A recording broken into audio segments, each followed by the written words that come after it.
Case அடுப்புல வச்சு பண்ணா 2.5 மணி நேரம் ஆயிடும். இந்த அடுப்புல பண்ணதுனால எங்களுக்கு 1 ஹவர் பண்ணி வேலை செய்யற மாதிரி தெரியல. கொஞ்சம் ரிலாக்ஸா செய்யற மாதிரி நல்லா இருக்கு. ஆனா டக்குன்னு வேற முடிஞ்சிருக்கு. நம்ம அவசரப்பட வேணாம். படப்படன்னு ஐயோ டைம் ஆச்சு செய்வோம். குயிக்கா வச்சா நம்ம குயிக்கா முடிச்சிடலாம் அப்படின்ற இருக்கும். கட்டை எல்லாம் எரிஞ்சு போச்சு, நெருப்பு எதுவும் கிடையாது. இருந்தாலும் அந்த காஸ்டைன்ல இருக்க ஹீட் ரேடியேஷன் அதுல வந்துட்டே இருக்கும். வச்சிருக்கோம் பிரமாதமா இருக்குது. கிளவுட் கிச்சன் உரிமையாளர்கள் நம்ம அடுப்பு வைக்கும் போது சிலிண்டருக்கு மாசம் 2000 ரூபாய் ஒரு சிலிண்டர் காசு கொடுத்து வாங்காம இந்த மாதிரி கார்பெண்டர் வேஸ்ட்ல கிடைக்கிற சின்ன சின்ன கட்டைகளை வச்சுக்கிட்டு அருமையா பண்ணலாம். இதன் மூலியமா நிறைய லாபம் சம்பாதிக்கலாம்.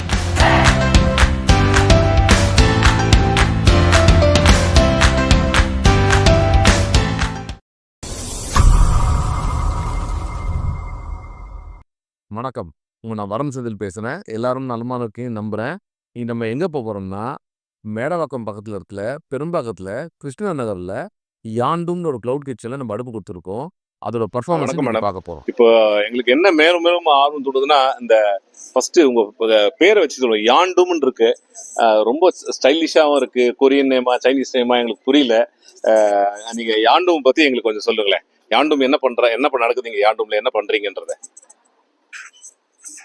யாண்டும்ங்கிறது தூய தமிழ் சொல் சார். நம்ம கடை பேர் வந்து பாத்தீங்கன்னா எட்டர்னல் பிளஸ் வரம் அன்லிமிட்டட்னு வச்சிருக்கோம். அதுவுமே வெறும் எட்டர்னல் பிளஸ்னு ஃபர்ஸ்ட் வச்சேன். அதுல நிறைய பேர் இருந்ததுனால அந்த வரம் அன்லிமிட்டட் ஆட் பண்ணேன். இது வந்து அதோட அப்படியே தூய தமிழாக்கம். யாண்டும் உள்ள வரம், எப்பொழுதுமே இருக்கிற வரம். பிளஸ்ஸிங்கிறது நமக்கு வேணும் இல்லையா? நமக்கு பணம் காசுலாம் வரலாம் போகலாம். ஆனா எல்லாருடைய ஆசையும் இருந்ததுன்னா, கடவுளோட ஆசை முக்கியமா இருந்ததுன்னா நம்ம எல்லாத்துலயுமே சிறப்பா செய்வோம் அப்படிங்கிறது தான். அதுக்காக தான் இந்த பேர் சூஸ் பண்ணோம். அந்த பேர் நேம் ட்ரேட்மார்க் சர்ச் பண்ணும்போதும் இதுதான் வந்து எங்களுக்கு யூனிக்கா இருந்ததுனால இது மட்டும் தான் கிடைச்சது. அதனால இதே பேரா வச்சுட்டோம். என்ன பண்றீங்க மேடம்? யாண்டும்ல ஹோம் செஃப்ஸ்ன்னு சொல்ற நம்ம வீட்டு மகளிரை வச்சே வந்து ஃபுட்டு குக் பண்ணி பிக்கப்பும் பண்ணலாம், நாங்கள் டெலிவரியும் பண்ணுறோம்.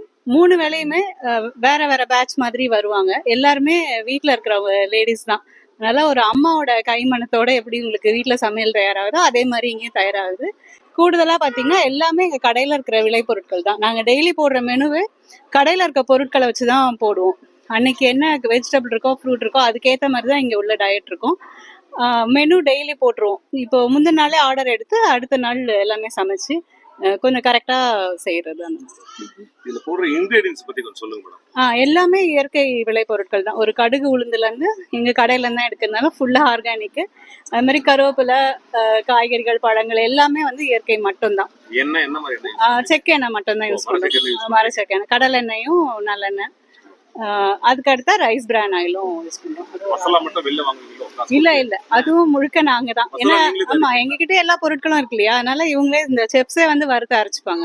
அப்ப நீங்க சொல்றத பார்த்தா மிளகா தனியா எல்லாமே ஆர்கானிக்கா இருக்கிற மிளகா தனியால எடுத்து நீங்க மசாலா அரைப்பீங்க. நாங்களே அரைச்சிக்கிறோம். போடுற மசாலாமே ஆர்கானிக் மசாலா. ஆமா, இப்போ சிக்கன் மட்டன் மசாலா, சாம்பார் பொடி அப்பப்போ என்ன தேவையோ ஒரு 1/2 கிலோ 1 கிலோ தான் அந்தந்த வாரம் அந்தந்த ஃப்ரெஷ்ஷா பண்ணி. எந்த ப்ரிசர்வேட்டிவ் இருக்காது, எதுவுமே இருக்காது. தயிருமே அக்ஷய கல்பா மில்க் வாங்குறோம் ரெகுலரா. கடையில ஒரு கஃபே ரன் பண்றோம். சோ அந்த பால்லே தான் நாங்க தயிர், எங்களோட தயிரே தான் போட்டுப்போம். அதாவது ஏ டு மில்க். ஏ2 மில்க்ல வந்து தயிர் பண்ணி அந்த தயிரை தான் உணவுக்கு யூஸ் பண்றீங்க. ரைத்தா பிரியாணி யூஸ் பண்ணாலும் நீங்க வந்து கொடுக்குற தயிர் வந்து உண்மையிலேயே உங்களுக்குள்ள இது சாப்பிடுறவங்களுக்கு ஒரு பெரிய வரம். இது எங்க படம் இருக்கு நம்ம யாண்டும்? பெரும்பாக்கம்ல Krishna Nagar 3rd cross street flat number 11. Perumbakkam எது பக்கத்துல இருக்கும் மேடம்? மேடவாக்கம். மேடவாக்கம். எல்லாரும் ஆர்டர் பண்ணனும் அப்படினா என்ன மேடம் பண்ணனும் நானு? இந்த நம்பருக்கு போனோ இல்ல வாட்ஸ்அப்போ பண்ணலாம். 7358367066. இது கிச்சன்ல இருக்கிற நம்பர் தான். ஸ்டாஃப், அட்மின் ஸ்டாஃப் எடுப்பாங்க. இது நீங்க தகவல் சொல்லிட்டீங்கன்னா உங்களுக்கு ஃபுட் பிக்கப்பும் பண்ணிக்கலாம். இல்ல டெலிவரி வேணாலும் ரொம்ப கொஞ்சம் தூரம்னா டெலிவரி சார்ஜஸ் எக்ஸாக்டா என்ன வருதோ பே பண்ணணும். கிட்டனா எங்க ஸ்டாஃபை வச்சு அனுப்பும்போது அது மினிமமா வாங்கிப்போம். ஒரு up to 5 கிலோமீட்டர்ஸ்க்கு 20 rupees, up to 10 kilometres 40 rupeesனு வச்சிருக்கோம். ஸ்விக்கி, ஜொமேட்டோ அந்த மாதிரி எல்லாம் இருக்கீங்களா? ஜொமேட்டோல போட்டிருக்கோம், ஸ்விக்கில போட போறோம். குக்கர் ஆப்லயும் ரெஜிஸ்டர் பண்ணி வச்சிருக்கோம். அது ஹோம்மேட் ஃபுட்டுக்கு ஸ்பெஷலா இருக்கிறதுனால அதுல எங்களுக்கு போகணும் ஒரு நம்பிக்கை இருக்கு. அடுத்து சில டயட் பிளான்ஸும் ஆரம்பிக்கலான்னு இருக்கோம். நியூட்ரிஷன்ல இப்போ நிறைய பேர் அந்த ப்ரோட்டீன் டயட், ஃபைபர் அந்த மாதிரி இருக்காங்க இல்லையா? நாங்கள் ஆல்ரெடி ஸ்டாஃபை வச்சு செக் பண்ணோம். ஒரு 1 வீக்குக்கு எல்லாருக்குமே நல்ல வெயிட் லாஸ் ஆச்சு. 1 கிலோலேருந்து 5 கிலோ குறைஞ்சிது.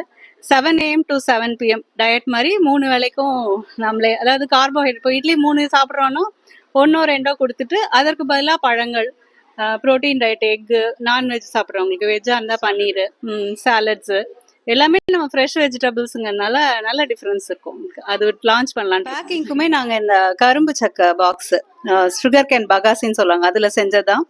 இது நீங்கள் மண்ணில் போட்டாலும் சீக்கிரமாக மக்கிடும். கவருமே பயோ கவர் தான் கொடுக்குறோம்.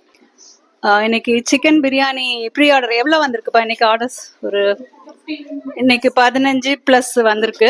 ரெகுலராக ஒரு ஆஃபீஸ்க்கு போகும், அங்கே 3 இல்லை 4 போகும். மற்றபடி இது எல்லாமே வீட்டில் இருக்கிறவங்க தான் ஆர்டர் பண்ணியிருக்காங்க. நேற்றே மெனு சொல்லிடுவோம். ஸோ ஆர்டர் எடுத்து தான் பண்ணவே ஆரம்பிப்போம். காலையில் ஃப்ரெஷ்ஷாக சிக்கன் வாங்கி அந்த மாதிரி. பிரேக்ஃபாஸ்ட், லஞ்சு, டின்னர் 3மே இதே மாதிரி ப்ரீ ஆர்டர் தான். பிக்கப்பும் பண்ணிப்பாங்க. டெலிவரி வேணும்னாலும் டெலிவரி சார்ஜஸோட டெலிவரியும் பண்ணுறோம். இப்போ அவங்களோட க்ளவுட் கிச்சன் எப்படி செயல்படுன்னு நம்மகிட்ட எக்ஸ்பிளைன் பண்ணாங்க. இப்போ நம்ம அடுப்பு வச்சுக்கிட்டு அவங்க இன்னைக்கு பிரியாணி சமைக்க போறாங்க. வாங்க போய் பார்க்கலாம். சிக்கன் போட்டு 5 கிலோ பாஸ்மதி அரிசி போட்டு பிரியாணி செய்ய போறாங்க. அதை நம்ம இன்னைக்கு டெமோ கொடுக்கவோ பேரலா ஷூட் பண்ணவோ தான் வந்திருக்கோம். இந்த மாதிரி கிளவுட் கிச்சன் உரிமையாளர்கள் நம்ம அடுப்பு வைக்கும் போது சிலிண்டருக்கு மாசம் 2000 ரூபாய் ஒரு சிலிண்டர் காசு கொடுத்து வாங்காம இந்த மாதிரி கார்பெண்டர் வேஸ்ட்ல கிடைக்கிற சின்ன சின்ன கட்டைகளை வச்சுக்கிட்டு அருமையா பண்ணலாம். இதன் மூலியமா நிறைய லாபம் சம்பாதிக்கலாம். இப்போ 10 நிமிஷத்துல எப்படி கடந்து எரிய போகுதுன்னு மட்டும் பாத்தீங்கன்னா இன்னைக்கு சிக்கன் பிரியாணி பண்ண போறோம். சிக்கன் பிரியாணில 5 கிலோ சிக்கனை வந்து நல்லா வாஷ் பண்ணி மஞ்சத்தூள் போட்டு வாஷ் பண்ணி வச்சிருக்காங்க ரெடியா. நம்ம கஸ்டமர் 5 கிலோ அரிசி 5 கிலோ சிக்கன் போட போறோம். நல்லா நறுக்குன வெங்காயம், தக்காளி, புதினா, பச்சை மிளகா, நெய் 1 கிலோ, மசாலா ஐட்டம், நல்லா செக்கில் ஆட்டின கடலெண்ணெய் எல்லாமே ரெடியா இருக்கு. இப்போ அடுப்பு வச்சோடனே பாத்தீங்கன்னா கடகடன்னு காஞ்சிடுச்சு. மரச்செக்கு, கடலை எண்ணெய் கட்ட சுடுதுல எண்ணெய் உள்ள போடுறதுக்கு வசரம். அதுக்கு இப்போ தீ அதிகமா இருக்கு. தீ கொஞ்சம் குறைக்கணும்னா இப்படி நம்ம இப்படி கம்மி பண்ணிக்கலாம். தீ பாத்தீங்கன்னா கம்மி பண்ண குறையும். நம்ம எவ்வளவு தீ வேணுமோ அவ்வளவு வச்சுக்கலாம். இப்போ வந்து ஆரம்பத்துல ஜாஸ்தி வேணும்னா பண்ணிக்கலாம். குறைஞ்சிச்சுங்களா? இப்போ ஜாஸ்தி வேணுன்றதுனால ஜாஸ்தி வச்சுக்கிறோம். அதுதான் சொல்றேன்.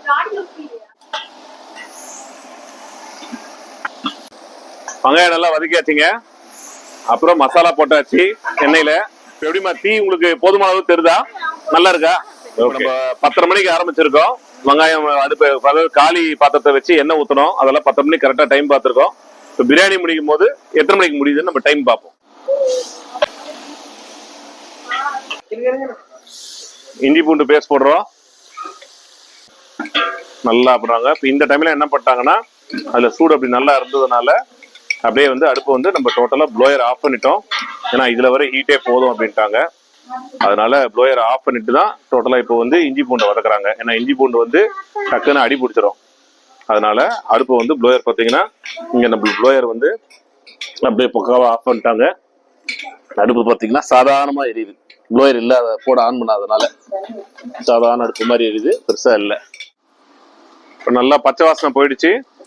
இப்போ நல்லா அரிஞ்சு வச்சிருந்த தக்காளி போடுறாங்க. தயிர் நல்லா கட்டி தயிர்.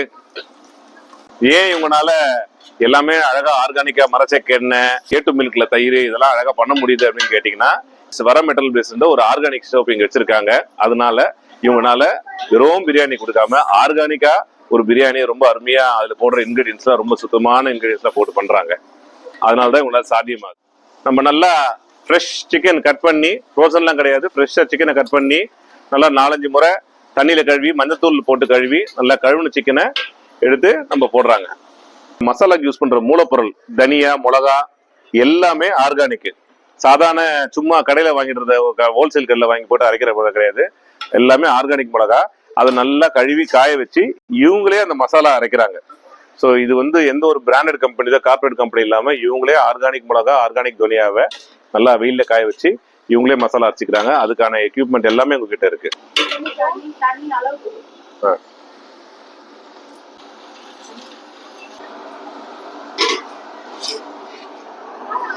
இப்போ நம்ம போட்டு 2 நிமிஷம் தான் ஆச்சு. அதுக்குள்ள போட்டு இப்போ ஜாஸ்தியா தண்ணி ஊற்றினால ஜாஸ்தியா இருக்கணும். தீ வச்சிருக்கோம், பிரமாதமா இருக்குது. மேல போட்டு மூடிட்டோம். தீ பாத்தீங்கன்னா அருமையா இருக்குது. கொதி வந்துருச்சு. இப்போ நல்லா ஊற வச்சிருந்த பாஸ்மதி அரிசிய போடுறாங்க.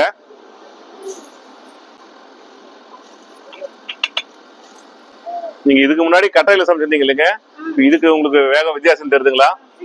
சீக்கிரம் முடிஞ்சிடுச்சு இல்லைங்களா? அதுல எவ்வளவு நேரம் ஆகும் சமைக்கிறதுக்கு? இந்த இதே அளவுன்னா ஒரு 5 கிலோ அரிசி 5 கிலோ கறி போட்டு செய்யணும்.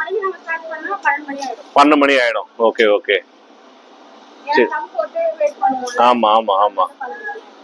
சரி, இப்போ நம்ம அதே மாதிரி அதே 5 கிலோ அரிசி 5 கிலோ சிக்கன் போட்டு நம்ம சமைக்கும் போது எவ்வளவு நாள் ஆகுதுன்னு நம்ம பார்ப்போம். இப்ப கடைசியா கொதி வந்துருச்சு. இப்ப இந்த ஸ்டேஜ்ல வந்து நெய் ஊத்துறாங்க. நெய் நல்ல வாசனையா இருக்கு, வாசமா இருக்கு. சாதாரண கம்பெனி நெய் அந்த அளவு வாசமா இருக்காது, இது நல்ல வாசமா இருக்கு. இப்போ நம்ம அடுப்பில் பார்த்தீங்கன்னா ஃபஸ்ட் கிளாஸாக தம் கட்டிக்கிச்சிங்க. இதோட ரகசியம் என்னன்னு கேட்டிங்கன்னா, நம்ம இன்னர் வந்து கேஸ்ட் அயனில் பண்ணியிருக்கோம், ஹெவியாக கேஸ்ட் அயனில் பண்ணியிருக்கோம்.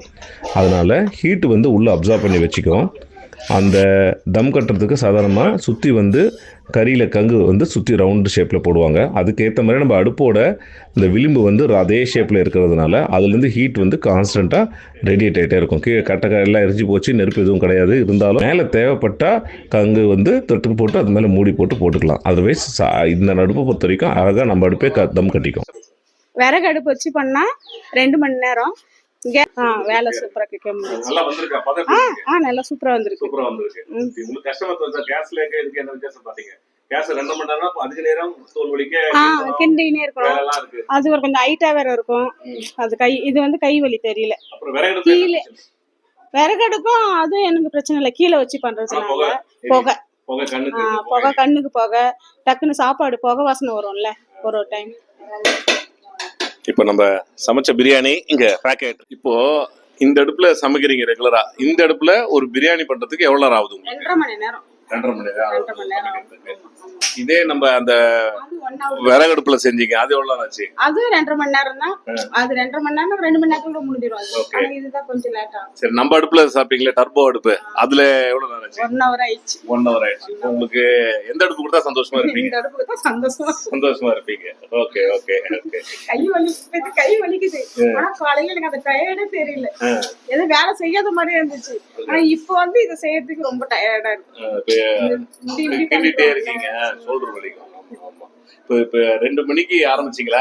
மணி இப்போ 4:05 ஆயிடுச்சு. இப்போ இது என்ன ஸ்டேஜ்ல இருக்கு? இப்போ கொதி வந்துருச்சா? சாதம் போட்டீங்களா? ஓ, சாதம் போட்டீங்க. Okay okay. சரி சரி, தம் போடணும். சோ 2.5 மணி நேரம் ஆயிடுது கேஸ் சமைச்சா.